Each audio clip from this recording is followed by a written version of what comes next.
frickin', what in the heck? Are you kidding me? George! Jessica! Okay, seriously though?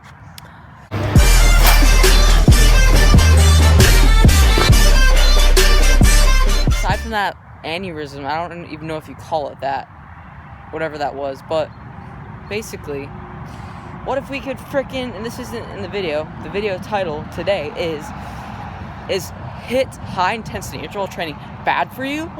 Well, first off, if we could sleep, if we could get instant gains with our muscles and stuff, we could look shredded and ripped, and we could do superhuman things, we could get great videos, because we can do great things, and then we can reach people, and we can do even more great things, and they're inspired by the great things. If we could do all that even faster, that'd be awesome. Imagine if we could just, bam, sleep for 8 hours.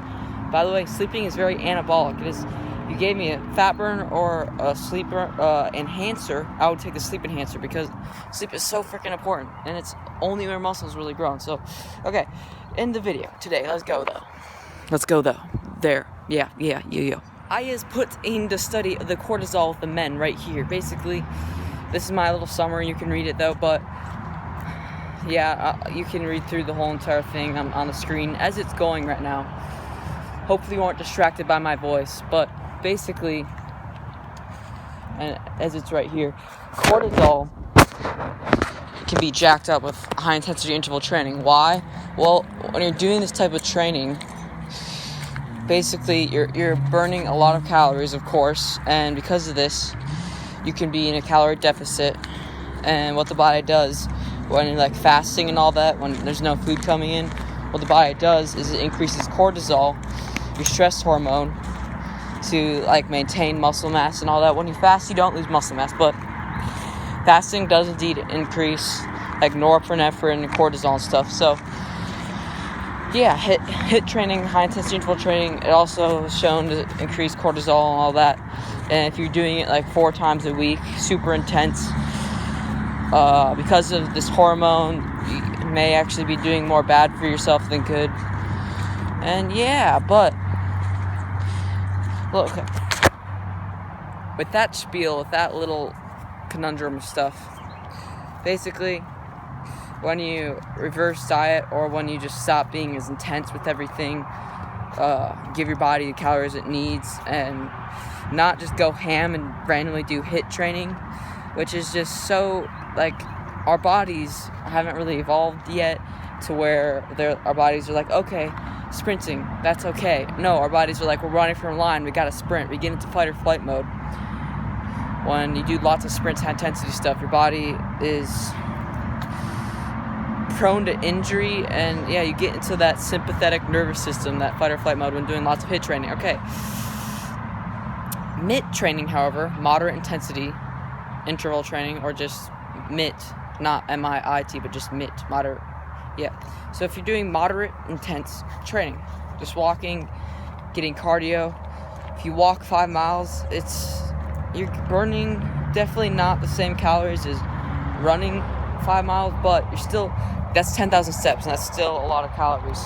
Like every hour of walking, depends on how much muscle mass you have, but every hour of walking can burn, this is just like estimates and stuff, but every hour of walking can burn like 200 calories, so pretty snazzy.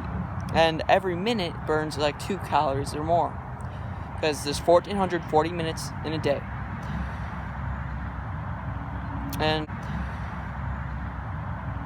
And boy, if you don't, and yeah, we burned a lot. So, I just put my heel in that rock, and that didn't feel good. It's not the top rock b-boy move.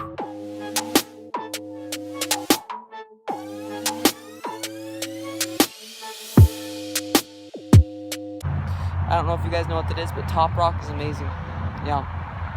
HIIT cardio or MIIT. MIIT is better. And this lady right here, I'll put her video kind of here, but basically she stopped doing all the high intensity interval training, and what she did was she was doing more MIIT. The HIIT, it is really not of the good. Yes, you burn some freaking calories because you're doing a lot, apparently, but you can do even more of a lot in a nice aerobic zone. Do the fun cardio you like. do the walking, the biking, the swimming, whatever it is. If you do that for 2 hours, you're going to burn, or even more hours. You're going to burn, over the long term especially, and you can do this every single day. If you look at it, you're going to burn way more calories in HIIT training that you can only do 2 to 3 times a week. So you're talking like 500 calories from HIIT training 3 times a week, but then you're talking like 1,000 plus calories from MIT training. Way more. It's awesome. It's crazy crunk. Crazy crunk. You know, Captain Crunch. It's crazy crunk. Crunk. Well, crunk. About to get crunk. I don't even know how people say that. Who knows? But I'm not gonna get crunk. I'm not gonna go do HIIT.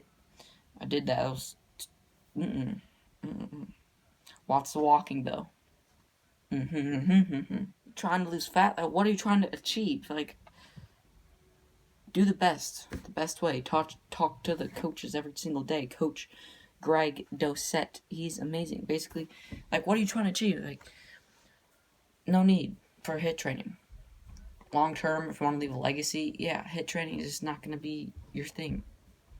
However, if you're smart, if you don't follow fads, if you're like an amazing person that does amazing things, like a sprinter. I'm saying sprinter, not just somebody who goes out there and lackadaisically sprints, but a sprinter. Sprinters who use progressive overload. Great. These people, they go about it. And they don't call it HIIT.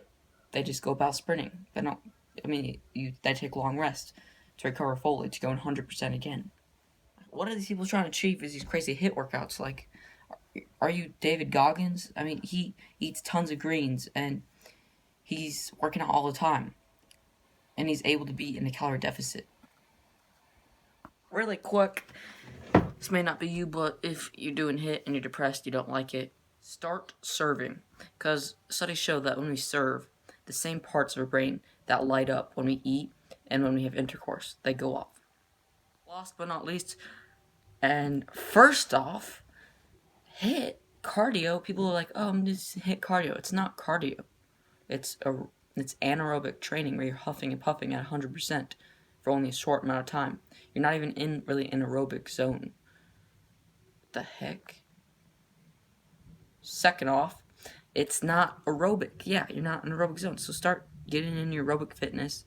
If you're looking at heart health, be smarter. You don't need to be doing all this HIIT stuff, you know.